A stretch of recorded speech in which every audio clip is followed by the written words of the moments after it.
We encounter it every day. Whether we are aware of it or not, aggression is a constant presence in our lives. It lurks in the shadows of our interactions, waiting to surface at the slightest provocation. A harsh word, a shove in a crowded space. These seemingly small acts can have a ripple effect, influencing not just the individuals involved, but also those who witness them. The evening news awash in conflict. Stories of violence and hostility dominate the headlines, painting a picture of a world in turmoil. Aggression, in its myriad forms, is an undeniable part of the human experience. It manifests in ways both overt and covert, from physical altercations to passive-aggressive comments. It colors our interactions, influences our decisions, and shapes the world around us. The way we communicate, the choices we make, and the relationships we build are all affected by this powerful force. From the subtle to the overt, aggression weaves its way into the fabric of our daily lives. It can be as subtle as a clenched fist or as blatant as a public outburst. Understanding this pervasive force, its roots and its manifestations, is essential to navigating the complexities of human behavior. By examining the underlying causes, we can begin to address and mitigate its impact. As we go about our day, we might witness road rage incidents, online bullying, or even heated arguments within our own homes. These instances serve as reminders of the ever-present nature of aggression. These are but a few examples of how aggression manifests in our lives. It can be found in the workplace, in schools, and even in our most intimate relationships. These encounters can leave us feeling vulnerable, angry, or even afraid. The emotional toll of aggression can be profound, affecting our mental and physical well-being. The pervasiveness of aggression begs the question, why are we so prone to anger, hostility, and violence? What is it about human nature that makes us susceptible to these destructive behaviors? What drives us to act in ways that can cause harm to ourselves and others? Is it a learned behavior, a response to our environment, or something more deeply ingrained in our psyche? These are the questions we will delve into as we seek to understand this complex emotion. By exploring the roots of aggression, we can better equip ourselves to handle it in our own lives and work towards a more peaceful existence. Aggression at its core is any behavior intended to cause harm or pain to another individual. This harm can be physical, verbal, or emotional. It can manifest as a physical altercation, a verbal assault, or even the silent treatment. Physical aggression is the most overt form, involving physical contact intended to inflict pain. This can range from a slap to a more severe assault. Verbal aggression, on the other hand, uses words as weapons. Insults, threats, and name-calling are all examples of verbal aggression. Emotional aggression is subtler, but no less damaging. It involves manipulating relationships to inflict pain, such as spreading rumors, social exclusion, or giving the silent treatment. Regardless of the form it takes, aggression is always rooted in the intention to cause harm. It is this intent that distinguishes aggression from assertive behavior, where the goal is to communicate needs and boundaries without causing harm. Sigmund Freud, the father of psychoanalysis, proposed that aggression is an innate drive rooted in our primal instincts. He suggested that this drive is as fundamental to human nature as the need for food or sleep. Freud's theories were groundbreaking, offering a new lens through which to view human behavior and the darker aspects of our psyche. He believed that humans are governed by two opposing forces, the life drive, eros, and the death drive, Thanatos. These forces are in constant tension, shaping our actions and reactions in profound ways. Eros, the life drive, is associated with creativity, harmony, and the desire to build and sustain life.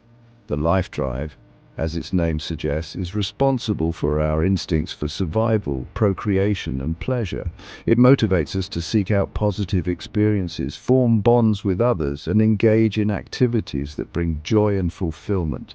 This drive is evident in our everyday actions, from nurturing relationships to pursuing hobbies and passions. It motivates us to connect with others, build relationships, and create life. The life drive fosters community and cooperation, encouraging us to work together for mutual benefit. It is the force behind our desire to create, nurture, and protect. The death drive, on the other hand, is a more destructive force.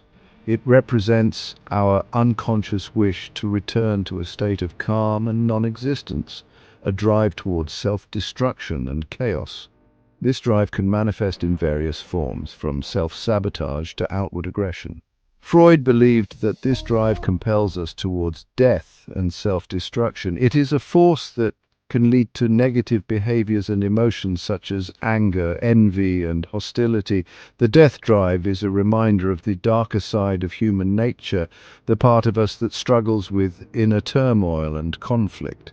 However, since directly acting on this drive would be self-defeating, he proposed that it is often redirected outward in the form of aggression towards others. This redirection can take many forms, from verbal arguments to physical confrontations. Freud's theory suggests that understanding and managing this drive is crucial for maintaining social harmony. Freud's theory suggests that aggression is a natural part of the human condition, a primal instinct that must be managed and channeled appropriately. He believed that society plays a crucial role in regulating this drive, providing outlets for aggression through socially acceptable means such as sports or competition. By channeling aggression into constructive activities, we can mitigate its potentially harmful effects. He believed that society plays a crucial role in regulating this drive, providing outlets for aggression through socially acceptable means such as sports or competition. By understanding the dual nature of our drives, we can better navigate the complexities of human behavior and foster a more harmonious existence. Section 4. The Shadow Within Jung and the Archetype of Aggression. Carl Jung, a contemporary of Freud, offered a different perspective on aggression. Unlike Freud, who focused on the role of the ID and primal urges, Jung delved into the deeper layers of the human psyche. Jung, the founder of analytical psychology, believed that the human psyche is composed of various archetypes, universal and inherited patterns of thought and behavior that reside in the collective unconscious. These archetypes shape our experiences and influence our actions in profound ways. One of these archetypes is the shadow, a hidden aspect of our personality that contains all the traits and impulses that we deem unacceptable or negative. The shadow is not inherently evil, rather, it is a repository for the parts of ourselves that we reject or deny. This includes our capacity for aggression, rage, and selfishness. These traits are often suppressed because they conflict with societal norms and our own self-image. Jung believed that we repress these undesirable aspects of ourselves, pushing them into the unconscious mind. This repression can lead to a disconnection from our true selves and manifest in various psychological issues. However, the shadow does not simply disappear. It lingers in the depths of our unconscious, influencing our thoughts, emotions, and behaviors in subtle yet powerful ways. It exerts its influence from the depths, surfacing in our dreams, projections, and, most notably, our aggressive behaviors. These manifestations can be seen in moments of irrational anger, sudden outbursts, or even in the way we perceive others. Jung believed that acknowledging and integrating the shadow is crucial for psychological wholeness. This process, known as individuation, involves confronting and embracing our darker impulses rather than denying them. By confronting our darker impulses, we can gain greater self-awareness and control over our behavior. This journey towards self-discovery and acceptance allows us to live more authentically and harmoniously both with ourselves and with others. Section 5. Learning to Lash Out. Bandura's social learning theory. While Freud and Jung focused on the innate aspects of aggression, Albert Bandura's social learning theory highlights the role of learning and environment in shaping aggressive behavior. Bandura proposed that we learn aggression by observing and imitating others, particularly those we perceive as role models. This learning process, according to Bandura, occurs through observation, modeling and reinforcement. Children who witness aggression in their homes, schools or communities are more likely to adopt aggressive behaviors themselves. This is particularly true if they see these behaviors being rewarded or going unpunished.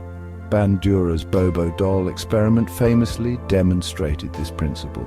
In this experiment, children who observed adults acting aggressively towards an inflatable doll were significantly more likely to display similar aggressive behaviors when left alone with the doll. This experiment provided compelling evidence for the role of social learning in the development of aggression.